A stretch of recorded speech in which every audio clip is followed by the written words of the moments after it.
So please stop ASAP. Do not watch this if you have not seen Scream 7. Heavy spoilers up in this thing. And I was terrified that I was going to have it spoiled for me, as leading up to the release of Scream 7, I had watched some YouTube videos out there about the history of Scream, where everyone thought this one was going, what was in store for us. And boom, then the movie comes out. And the algorithm just kept feeding me Scream content, and I'm afraid to go on other social medias. So I had to rush and watch it. I didn't get to see it exactly the way that I wanted to, but I've now seen it. I can relax. You know, I remember going way back to Scream 2. Obviously, for me, part of what I love about Scream, and I think maybe for a lot of people that are around my age, is the nostalgia effect of it all, and that it's still around and still good, I think. Some people might not think so, but I like what they've done with the movies. I'm not saying it's a perfect franchise, but they've kept it alive in a cool way, in many ways to me. But when Scream 2 dropped, way back then, I'm in school, like 7th grade, some prick on the bus was like, yo, it's Billy's mom, who actually made an appearance in this, crazy enough, in some way. You could say she made an appearance. But after that, I was like, every time a Scream dropped, I'm like, can't let no one fuck it up for me. Hell, I wanted to go see Scream 3 when it dropped and ruin it for that bastard who ruined Scream 2 for me. But with Scream 7 in the books, speaking of Matthew Lillard, right? That was the big talk leading into this, that Stu Macher was back. And watching some of this Scream content, I guess I'm not as hardcore of a fan as a lot of people out there are, because I was totally unaware of this Stu's alive theory that's out there. Please, someone fill me in on exactly when this started. Like I said, I watched a lot of content prepping for Scream 7, but I didn't get the whole rundown on where the theory began. But before hearing that, I'm like, yo, Scream 7, it's just going to be like Scream, what was it, 5? Where the girl, Billy's daughter, which if someone remembers, who was Billy's baby's mom? Me and someone were watching a Paramount on TV channel, was running a Scream-a-thon, which is something MTV did way back in the day in 2015, I believe, when they dropped the Scream TV series. They did a Scream marathon, a Scream-a-thon. They were doing this on the Paramount Network just a couple days ago, but they only did 1 through 3. They did 1, 2, 3, and then did 1 again and called it quits. Then Bar Rescue came on. I was like, man, it's Paramount. Don't they own the rights to all the movies, the intellectual property and all that? Why didn't they go straight through with 6? But they didn't. But me and someone that I was watching it with was like, wait, who is Billy's baby's mom again? The father of that girl who actually left the franchise. Isn't that crazy? Nev Campbell came back after not being in the Scream set in New York, which I think was really Montreal. But one of the leading cast got up out of there. But I just couldn't remember that. But that was my initial thing, is that Stu's going to appear in a flashback or something like that. But crazy enough, it turned out to not even be that. It was AI, which a lot of people I know are not going to like that, because like all the fans, what I was seeing with this theory that Stu's alive, everyone wanted, to me, it felt like this storyline where Stu has been running a cult, which some of those videos I saw tying it all together, it definitely storyline-wise could have been put into play, but they didn't go with it. It was just an AI thing. And then you talk about nostalgia. You get Preston from Can't Hardly Wait as the killer, or who exactly was the leading killer, because in the final reveal, the final face-off, we saw the two arguing with each other. Wait, I'm the leader. No, I'm the leader, you know? And for him to be the killer, I gotta say that I didn't see that coming, so that was good points with the swerve.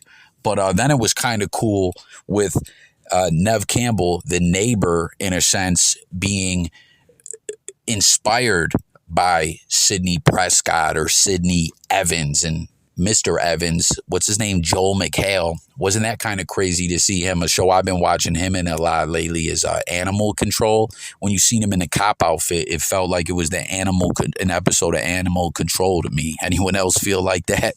But this sick, twisted lady, she was inspired by Sydney's story and how she basically became tough and pushed on through life and was able to achieve and carry on through her life, through all the trauma that she's been through.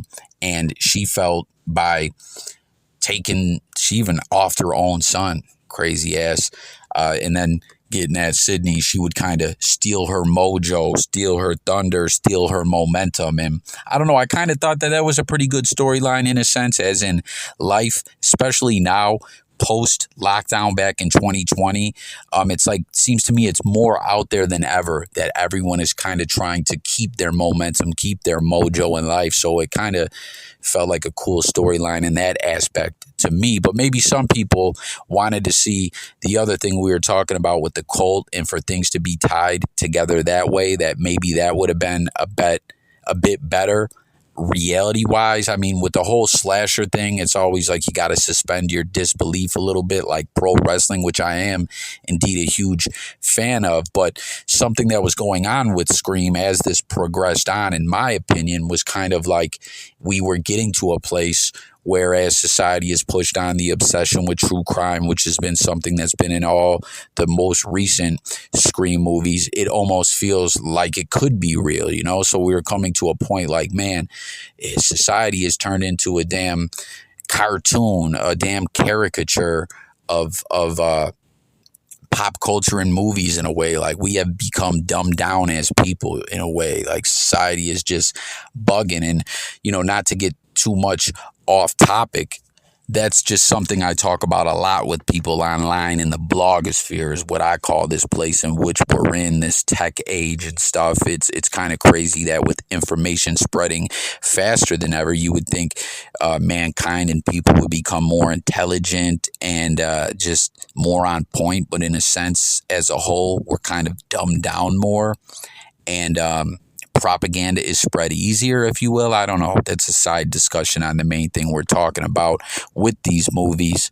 But yeah, in a way, I don't know. I thought that was kind of a good storyline, that she wanted to get her mojo back to the fullest by stealing Sydney's leading lady spot. And speaking of the true crime and the way the rules and such, how, obviously that was Randy, and they kept that alive with his niece and nephew being characters we saw. They were teamed up with Gale Weathers in this one. And how about the way Gale pulled up on the scene, offing one of the killers? And that was something that we saw for the first time in this movie, a killer unmasked in the middle of the movie. We've never seen that before. Typically, it doesn't happen until the big reveal. There was actually 3 killers, I guess, man. Again, Preston from Can't Hardly Wait, man. That guy, his wig piece is looking crazy, man. He was in a show that I liked called Brotherhood that was kind of like compared to The Wire in some ways, that took place in Providence, Rhode Island, organized crime. Comment anyone if you've seen that show. But Preston, I don't know, man, the years, I don't want to say that, like the years ain't been so nice to him, but his dome piece was just looking twisted. And what did you guys think about that storyline wise as well, that the way when they went to the nut house and they talked to him, like, oh yeah, Stu Macher's paperwork's missing. Oh yeah, that's John Doe. He was in here. Him and Crazy Carl, which was the first killer that was killed by Gale Weathers when she pulled up with the twins, who are now her camera crew. And the twins are like almost becoming like Dewey in a sense.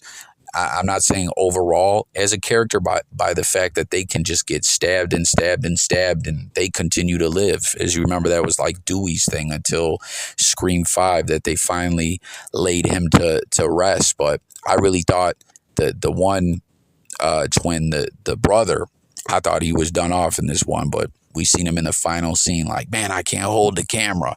And also, would Gale Weathers have been going live on YouTube or on a network? That was something where I was kind of like, man, where we're at now. Wouldn't they have just, when she had went live on YouTube and, blasted it out there through all her social medias and had more than one, like, Twitch, YouTube, Kick, whatever. She could go live on IG, just be live on everything simultaneously, talking to Sydney as they tried to play psychological games with Stu. But did you guys like that? Did you think that was a bit off, that he was the only one that they spoke to? Oh, this is all you can get without a court order. But yeah, he had amnesia. He did survive. He had all them burns all over his face. That's John Doe. Him and Carl were tight. Like, I don't know. Like, all in all, I like the movie, but I just don't know with certain things. That's why I'm getting on here, posting this video, talking with everyone else out there. You know, this is a big trending topic right now, so make sure to let me know all your thoughts about the movie in the comment section. Make sure to subscribe to the channel. This is like a newer channel. I want to get this thing going. I don't know if I want to talk about movies and TV shows or what the case may be. You know, I got a couple other channels out there, but one of them is just dead in the rhythm, dead in the rhythm, dead in the algorithm, dead in the water. So please interact with this video in every way in which you can. But all in all, I like the movie. You know, I do. I feel like a lot of people are going to be disappointed. Now that I finally watched the movie, I can jump out there and start watching all these Scream reactions, Scream 7 reactions, and see what everyone else is talking about. But like I was mentioning to you guys, I am a fan of pro wrestling, and, you know, not to get too off topic, but pro wrestling is in a weird place nowadays where it's like acknowledged kayfabe. You never tell a wrestler wrestling's fake, but the fact that it's scripted, and there's this kind of weird thing online where pro wrestlers do content in character, but then also out of character, where they're acknowledging that kayfabe has been broken. It's pretty weird. But with that being said, there's in the pro wrestling world, the way fans can talk to people from within the business and stuff like that, there's this kind of thing nowadays where they can almost cater to the audience and what people are clamoring for online. And it's like, you got to give the people what they want, but you can't let them write the storylines, in a sense. I think, it would just become, I don't know, it would be like, what would be the point of the movie if it went like that?